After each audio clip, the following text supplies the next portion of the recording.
Descriptive research design, देखिए descriptive नाम में ही क्लियर है कि डिस्क्रिप्टिव मतलब कि क्या करता है, ये डिस्क्राइब करता है। तो ये रिसर्च डिज़ाइन का फोकस किस पे होता है कि ये किसी भी फिनोमेना, किसी भी सिचुएशन, किसी भी पॉपुलेशन को डिस्क्राइब करता है, उसकी कैरेक्टरिस्टिक्स को डिस्क्राइब करता है, क्या हुआ है, कब हुआ है, कहाँ हुआ है, कैसे हुआ है, इस चीज़ को बताता है। लेकिन क्यों हुआ है ये नहीं बताता। ये बस आपको जो भी चीज़ घटना घटी है उसके बारे में डिस्क्राइब कर देगा कि इतने बजे यहाँ पर जो है ये घटना घटी है। तो that is descriptive, a type of research design that aims to obtain information to systematically describe a phenomena, situation और पॉपुलेशन। तो यहाँ पे क्या है, इस रिसर्च डिजाइन में किसी भी फिनोमिना, सिचुएशन या पॉपुलेशन को सीधा डिस्क्राइब कर दिया जाता है।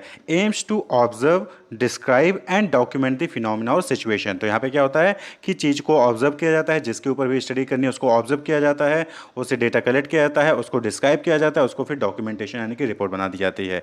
It helps answer the what, when, where and how questions regarding the research problem rather than why. तो ये क्या है, इस टाइप के रिसर्च डिजाइन जो होते हैं, जो डिस्क्रिप्टिव रिसर्च डिजाइन होते हैं, ये जो है डिस्क्राइब करते हैं, यानी कि क्या हुआ है, व्हाट कब हुआ है, व्हेन वेयर यानी कहाँ हुआ, एंड हाउ कैसे हुआ।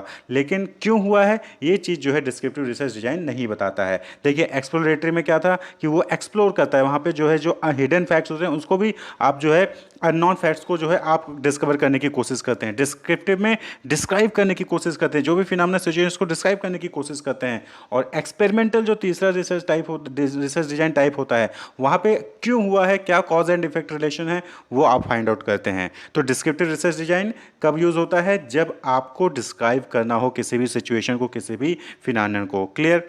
तो जैसे एग्जांपल के तौर पे हम समझें तो यहाँ पे आप देख सकते हैं कि एग्जांपल क्या है, how much time does an average teenager spend on watching documentaries on OTT platform. अब किसी कंपनी को ये जानना है कि ओटीटी प्लेटफॉर्म पर जो टीनेजर्स हैं वो कितना टाइम व्यतीत करते हैं।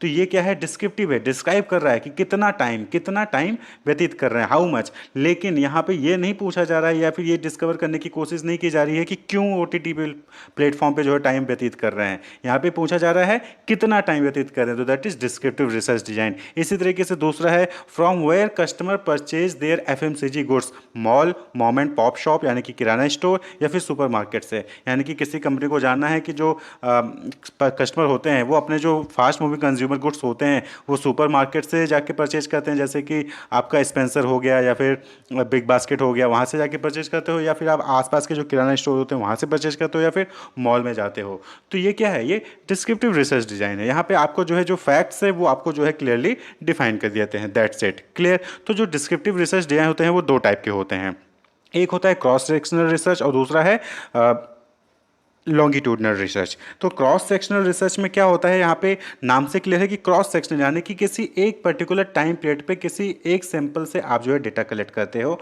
तो वो क्रॉस सेक्शनल रिसर्च कहलाता है। Data is collected from A population at a specific point of time. और यहाँ पे क्या होता है, सैंपल्स डिफरेंट होते हैं। क्लियर। अब सपोज कि आपने जो है एक सैंपल चूज किया जिसमें कि आपने एक मेल कैंडिडेट और एक फीमेल कैंडिडेट को आपने रखा हुआ, ये आपका सैंपल हो गया, और आप जो है उससे आज की डेट में जो है डेटा कलेक्ट करते हो। तो इस टाइप के रिसर्च को हम क्या कहेंगे, क्रॉस सेक्शनल रिसर्च कहते हैं। यानी कि डिफरेंट सैंपल्स का यूज करके डेटा आप किसी एक पर्टिकुलर टाइम पीरियड पे कलेक्ट करते हो, तो that is cross sectional research. Clear. एक ही बार कलेक्ट करोगे, ये नहीं कि दोबारा उसी सैंपल से आओगे और दोबारा से डेटा कलेक्ट कर लोगे उसी सैंपल से, तो ये क्रॉस सेक्शनल नहीं होता, वो होता है लॉन्गिट्यूडनल रिसर्च, जो कि दूसरा टाइप है। तो लॉन्गिट्यूडनल रिसर्च में क्या होता है कि data is collected repeatedly from the same sample over N extended period of time. तो यहाँ पे क्या होता है कि जो आपने पहली बार सैंपल चूज किया उसी सैंपल से आप जो है बार बार जो है मंथली, ईयरली जो है आप जो है डेटा कलेक्ट करते रहते हो, तो उसको हम कहते हैं लॉन्गिट्यूडनल रिसर्च कहते हैं। क्लियर। सेम सैंपल होता है, यहाँ पे क्या होता है कि सेम सैंपल होता है लेकिन टाइम क्या होता है, अलग अलग होता है। अब सपोज करें कि आपने एक फैमिली चूज किया और उस फैमिली का जो है आप बाइंग बिहेवियर जानना चाहते हो, तो आपने क्या किया कि हर महीने उस फैमिली के पास जाते हो और जो है आप उसके बाइंग बिहेवियर को जो है स्टडी करते हो। तो दैट इज लॉन्गिट्यूडनल। एक ही फैमिली है, उसी से बार बार आप जो है डेटा कलेक्ट कर रहे हो लॉन्गिट्यूडनल, अलग अलग टाइम पीरियड पे, लेकिन अलग अलग फैमिली से अलग अलग टाइम पे आप डेटा कलेक्ट कर रहे हो, तो that is cross sectional. Clear. तो क्रॉस सेक्शनल में एक ही टाइम पे एक सैंपल से आप डेटा कलेक्ट करते हो, लॉन्गिट्यूडनल में एक ही सैंपल से अलग अलग टाइम पे जो है आप डेटा कलेक्ट करते हो, तो दैट इज लॉन्गिट्यूडनल रिसर्च। तो जो डिस्क्रिप्टिव रिसर्च है, यहाँ पे जो डिस्क्रिप्टिव रिसर्च है उसके यूजेस की बात करें तो यहाँ पे आप देखेंगे कि सबसे पहली चीज़ की जो है ये सोशल प्रॉब्लम को हाईलाइट करता है।